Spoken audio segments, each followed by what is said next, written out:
देख रहे हैं इंडार्क राजकुमार के साथ। इंडार्क की आज की कहानी में आगे बढ़ने से पहले अगर आपने इस कहानी का पहला भाग नहीं देखा है तो देख ले, लिंक नीचे डिस्क्रिप्शन बॉक्स में दिया गया है।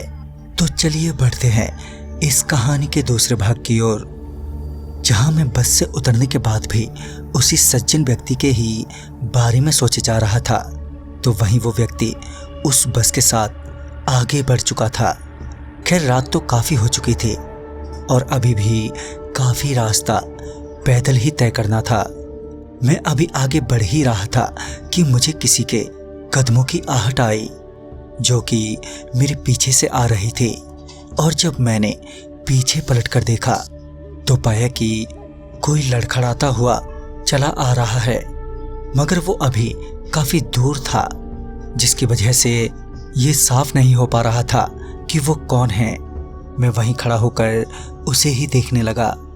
मैं अभी उसे देख ही रहा था कि तभी वो वहीं सड़क के बीचों बीच नीचे गिर पड़ा।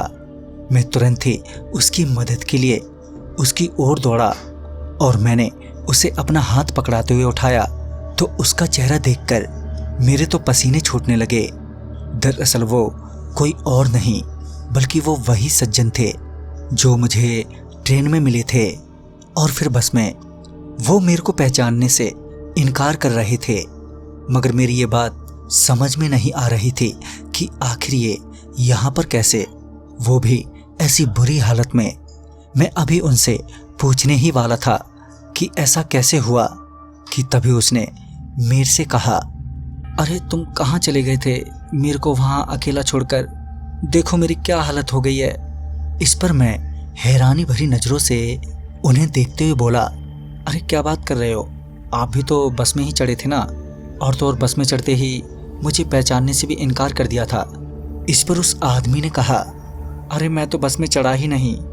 उसकी बात सुनकर मेरा पूरा दिमाग अब तक चकरा गया था।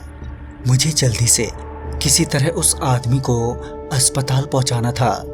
मैं अभी उस आदमी को सहारा देते हुए कुछ दूर चला ही था कि उसने एकदम से कसकर मेरा हाथ पकड़ लिया और पता नहीं कैसे वो मुझे बड़ी तेजी से घसीटता हुआ पीछे की ओर ले जाने लगा। लगातार सड़क पर घसीटे जाने के कारण मेरा पूरा शरीर बुरी तरह से छिल चुका था, और तो और मेरे घुटनों की हड्डियां भी साफ साफ दिखाई देने लगी थीं। जब दर्द बर्दाश्त से बाहर हो गया था तो मेरी आंखें बंद पड़ गईं। फिर जब मेरी आंख दोबारा खुली तो मैं ठीक उसी चौक पर पड़ा था जहां से मैंने बस पकड़ी थी, मगर हालात अब बिल्कुल बदल चुके थे।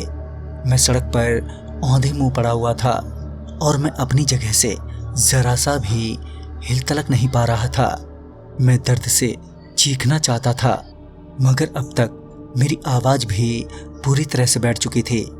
तभी कोई पीछे से चलता हुआ मेरे सामने आया, मगर मैं अभी उसका चेहरा देख नहीं पा रहा था। फिर जब उसने मुझे पलटते हुए सीधा किया तब जाकर मेरी नज़र उसके चेहरे पर पड़ी, जो बहुत ही भयानक थी। मगर अब मुझे डर नहीं लग रहा था क्योंकि मैं पहले से ही मरने की स्थिति में था। तभी वो मेरा हाथ पकड़कर घसीटते हुए कहीं ले जाने लगा कि तभी पीछे से लोगों के चिल्लाने की आवाज़ें आने लगी, और तभी कुछ गाड़ियां भी एक एक करके वहां पर पहुंच गईं। और फिर दो दोस्तों समीधर के साथ आगे क्या होने वाला था ये जानने के लिए देखना न भूलें इस कहानी की अगली कड़ी कल रात 8:15 बजे। तब तक के लिए बाय एंड टेक केयर।